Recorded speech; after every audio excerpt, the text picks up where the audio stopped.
بسم اللہ الرحمن الرحیم. دوستو، بہت عرصے بعد آپ لوگوں سے مخاطب ہوں. آج میں بات کروں گا فارن سٹوڈنٹس کا جو کرغزستان میں ان کو مسئلہ آیا اور کیا اس کے پیچھے وجوہات ہیں. دیکھیں، دو تین چیزیں ہیں جس کے اوپر روشنی ڈالنا بہت ضروری ہے، اور وہ یہ ہے کہ کیوں پاکستان سے لوگ باہر جاتے ہیں پڑھنے کے لیے. پاکستان کے اندر جو سسٹم ہے اور جو وہاں پہ میرٹ کا جو سسٹم ہے، مجھے بذات خود یاد ہے کہ ایف ای سی کے بعد جب لوگ ٹیسٹ دیتے ہیں، انٹری ٹیسٹ، اس میں جو مارکنگ کا طریقہ ہے، کبھی 10% جو ہے نا وہ 10ویں میٹرک کے نمبر سے پرسنٹیج لیتے ہیں، اور 40% آپ کے ایف ای سی کے نمبر سے پرسنٹیج لیتے ہیں، اور 50% آپ کے ٹیسٹ سے جو پرسنٹیج ہیں وہ لیتے ہیں، اور بار بار یہ کیلکولیشن تبدیل بھی کیے جاتے ہیں. اس کے علاوہ جو مجھے یاد ہے وہ یہ ہے کہ جنہوں نے ٹیسٹ دیا تھا اور ان کے کافی خاصے نمبر بھی تھے، لیکن نگیٹو مارکنگ کی وجہ سے، کیونکہ آپ ٹیسٹ کے دوران انہوں نے نگیٹو مارکنگ بھی رکھی ہوئی تھی کہ آپ کے پاس اگر ایم سی کیوز ہے 4 وہ ہیں، اگر آپ غلط وہ ٹیک مارک کرتے ہیں تو اس کے آپ سے 4 نمبر مائنس بھی ہوتے تھے. تو یہ میرے دور میں تو یہ ایک سسٹم تھا. آج سے تقریباً میں کہہ سکتا ہوں 20 سال پہلے کی بات ہے، 2003-4 کی بات ہے، 2002 کی. تو یہ ایک تھا. اس جو ان پریڈکٹڈ اور غیر معیاری طریقہ نظام اور امتحان کا اور وہ چیزیں ہیں، یہ سب کو پتہ ہے کہ پاکستان کے اندر اس کا کوئی وہ نہیں ہے. ہمارے دور میں ایک پولیٹیشین تھا، کوئی اس کی بیٹی کی کوئی وہ نہیں ہوئی تھی انٹری ٹیسٹ میں، تو اس نے سارا رول ہی چینج کر دیا تھا. پہلے انٹری ٹیسٹ کے نمبر ہی صرف شمار ہوتے تھے، وہ رول ہی چینج کر کے تو اس کے لیے اس کے جو نمبر تھے وہ بڑا کے چھوٹے، پتہ نہیں، وہ پورا ایک کہانی، میں اس کے ڈیٹیل میں جاؤں گا تو بہت لمبی بات ہو جائے گی. لیکن مختلف ادوار میں مختلف لوگ آ کر اس کو اپنے طرز سے بناتے ہیں اور اپنے لوگوں کو آگے کرتے ہیں. ایک اور حکومت تھی کسی ٹائم پہ جس میں اپنے لوگوں کو اندر مطلب آپ یقین مانیں، مجھے یاد ہے کہ انٹری ٹیسٹ کے بعد جو لسٹ آیا تھا، اس لسٹ میں جو لوگ تھے جو ویٹنگ لسٹ پہ تھے، کیونکہ بہت سارے لوگ بہت مختلف جگہوں پہ ٹیسٹ دیتے ہیں، آرمی میڈیکل کالج میں یا پھر دوسرے ادھر ادھر جاتے ہیں، تو ان کو ویٹنگ لسٹ میں جو لوگ ہوتے ہیں وہ 1-2 مہینے میں وہ بھی اپر آ کر ان کو ایڈمیشن مل جاتا ہے. یہ بھی ایک تھا. لیکن آپ یقین مانیں، مجھے یاد ہے کہ ایک ہفتے کے اندر 3 دفعہ انٹری ٹیسٹ کا رزلٹ چینج کر دیا گیا. اور میں بذات خود آنکھوں دیکھا حال آپ لوگوں کو سنا رہا ہوں کہ پشاور کے اندر اور جو بھی یہ انٹری ٹیسٹ کرواتے ہیں پورے ملک کے اندر سارے ایک جیسے ہیں.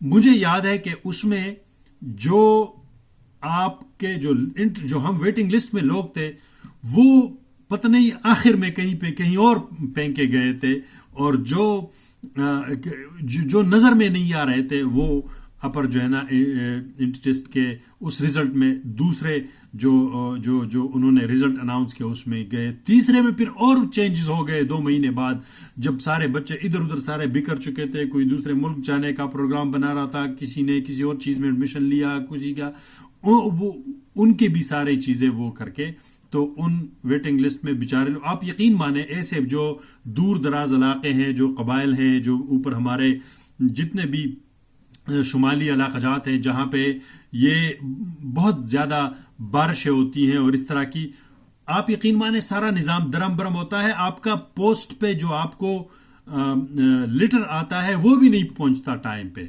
ایسی بھی معاملات ہیں. ابھی تو سوشل میڈیا آ گیا ہے، سب کچھ یہ میں آپ کو بتا رہا ہوں.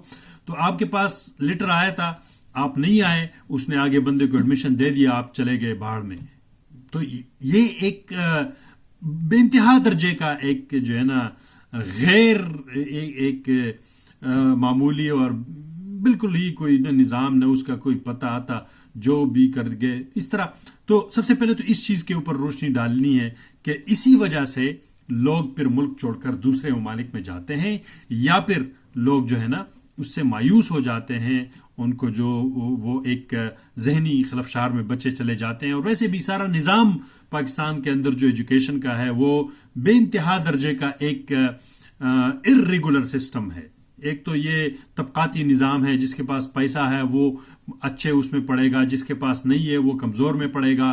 جو اسکول میں ٹیچر ہوتے ہیں ان کے بچے پرائیویٹ اسکول میں پڑھتے ہوتے ہیں. تو یہ ایک نظام کی وجہ سے اس میں کمپٹیشن ہے، نمبرنگ کا جو کمپٹیشن ڈالا ہے، کون کتنا نمبر لے گا تو وہ ہوگا. آگے سے اندر کسی کے ساتھ لنک بنا کے تو بورڈ میں نمبر زیادہ کر دو. میں حیران ہو جاتا ہوں، 900 میں 899 نمبر لوگ لے لیتے ہیں، اور آگے سے علم کا پتہ ہی نہیں کچھ ہوتا. بس کوئی لوگ رٹے لگا کر تو سوالات یاد کرتے ہیں. ہم خود اس نظام سے نکل چکے ہیں، اسکول میں اور کالج میں، یہ سب ہمیں پتہ ہے. اور ایک کمپٹیشن آپ کے ذہن میں ڈالا جاتا ہے بچے میں کہ آپ نے یہ نمبر لینے ہیں، یہ سیٹ جیتنا ہے، آپ نے وہ کرنا ہے، یہ کرنا ہے. اس خلفشار اور اس ذہنی جو تناؤ بچے کے اندر ڈالا جاتا ہے، اس کی وجہ سے اس کو پریشانی ہو جاتی ہے جب وہ نمبر یا پھر وہ سیٹ یا وہ، اور وہ اگر وہ نظام اسی طریقے سے چلتا، اسی طریقے سے جو ایک مخلص انداز سے اور 2 نمبری کے بغیر وہ چلتا، اگر وہ ناکام ہو جاتا ہے تو وہ اسٹڈی کر کے اگلے دفعہ آ جائے گا. لیکن اس کو جب پتہ چل جاتا ہے کہ پورا نظام چور ہے، سسٹم چور ہے، کسی نے اپنے بچے ڈالے ہیں، کسی نے پیسے لے کر وہ سیٹ بیچ دیے ہیں، کسی نے پرچے آؤٹ کیے تھے، بعد میں پتہ چل جاتا ہے. تو وہ بیچارہ، وہ پھر جو انٹلیکچولی لوگ، جو بچے زیادہ وہ ہوتے ہیں، سینسیٹیو ہوتے ہیں، پڑھنا چاہتے ہیں، اور اس میں وہ جب ان چیزوں کو سامنے لاتے ہیں تو وہ پھر اس کو برداشت نہیں کر پاتے. یہ ایک مین وجہ ہے. میں آپ کو اپنی مثال کے طور پہ آپ سے بتا رہا ہوں. یہ نظام جو ہے نا آپ کو جو ہے نا وہ دھکیل دیتا ہے کہ یہ جو ہے نا اس طرح، یہ کوئی جو ہے نا وہ ویلیو یا ریٹنگ نہیں ہے کہ آپ نے وہاں پہ اندر جا کے تو آپ کا نمبر آ گیا تو آپ وہاں سے اپنے ایجوکیشن لی. کوئی موازنہ اس چیز کا نہیں ہے. یہ تو بالکل ہی کلیئر بات ہے نظام کا، ہم سب کو پتا ہے کہ کس طرح کیا جاتا ہے. تو جب بچے ہرڈل ہو جاتے ہیں، جب ان کو ہرڈل آ جاتے ہیں، جب وہ ڈپریشن اور ٹینشن کا شکار ہو جاتے ہیں، تو اس کے بعد وہ پھر یا تو پھر کسی دوسری طرف چلے جاتے ہیں جن کے پاس جو ہے نا وہ فیسلٹی نہیں ہوتی، یا ان کے گھر کی طرف سے سپورٹ نہیں ہوتا، یا پیسے نہیں ہوتے. غریب بچے، ہم عام طور پر تو سارے جو ہے نا مڈل کلاس کے لوگ، تو پھر کوئی کوشش کرتا ہے کہ باہر چلا جائے، اس کے لیے ٹرائیاں کرتے ہیں. اس کے جو ہے نا اوپر میں آپ کو بتاؤں کہ اس کے جو مین وجوہات ہے کیوں وہاں پہ چلے جاتے ہیں اور کیوں جاتے تھے، یہ جو سینٹرل ایشین کنٹریز تھے، اور اس کے اوپر میں آپ کو پھر دوسرا جو اس ویڈیو کا پارٹ ہے اس میں انشاءاللہ آپ کو دوسری دفعہ اس کے اوپر آپ کو ویڈیو ویلاگ کروں گا، کیونکہ عام طور پر میں 8-10 منٹ کا ویلاگ کرتا ہوں جو کہ سب لوگ اس کو غور سے سن سکے.